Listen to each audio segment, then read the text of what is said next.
Hello viewers, स्वागत है आप सभी का मेरे यूट्यूब चैनल स्कूल ट्यूशन गुरुजी में। बच्चों, आज हम बात करने वाले हैं आपके चैप्टर या अध्याय लाइट रिफ्लेक्शन एंड रिफ्रैक्शन की, यानी प्रकाश परावर्तन और अपवर्तन की। और इसमें आज हम पढ़ेंगे बच्चों image found by convex mirror lenses तो चलिए बच्चों शुरू करते हैं आपके टॉपिक को। तो चलिए शुरू करते हैं बच्चों से। तो सबसे पहले क्या इमेज बनेगी बच्चों? When the object is at infinity, the image is formed at the focus f2. It is highly diminished, real and inverted. यानी जब वस्तु अनंत पर होती है तो छवि फोकस f2 पर बनती है और अत्यधिक छोटी, वास्तविक और उल्टी होती है बच्चों। फिर उसके बाद दूसरा इमेज कैसे बनेगा बच्चों? When the object is beyond 2f1, the image is formed between f2 and f2. It is if it is diminished and real and inverted. यानी जब वस्तु 2f1 से परे होती है तो छवि f2 और 2f2 के बीच बनती है, और यदि वह छोटी हो तो वास्तविक और उल्टी होती है बच्चों। तीसरी कंडीशन क्या है बच्चों?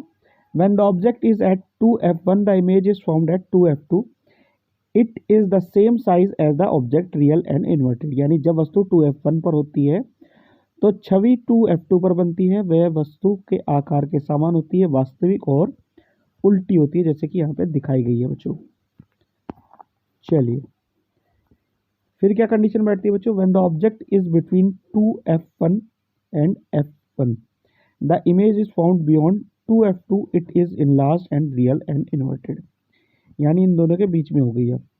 यानी जब वस्तु 2f1 और f1 के बीच में होती है तो छवि 2f2 से परे बनती है और बड़ी, वास्तविक और उल्टी होती है बच्चों। नेक्स्ट क्या है बच्चों? When the object is at f1, the image is formed at infinity. It is large, enlarged, real and inverted. यानी जब वस्तु f1 पर होती है तो छवि अनंत पर बनती है और अत्यधिक वास्तविक, विस्तारित, वास्तविक और उल्टी बनती है बच्चों। फिर क्या कहता है बच्चों ये कि when the object is between f1 and o, the image is formed on the same side of the lens. It is enlarged, virtual and erect. यानी जब वस्तु f1 और o के बीच में होती है तो छवि लेंस के एक ही तरफ बनती है, ये बड़ी, आभासी और सीधी होती है बच्चों।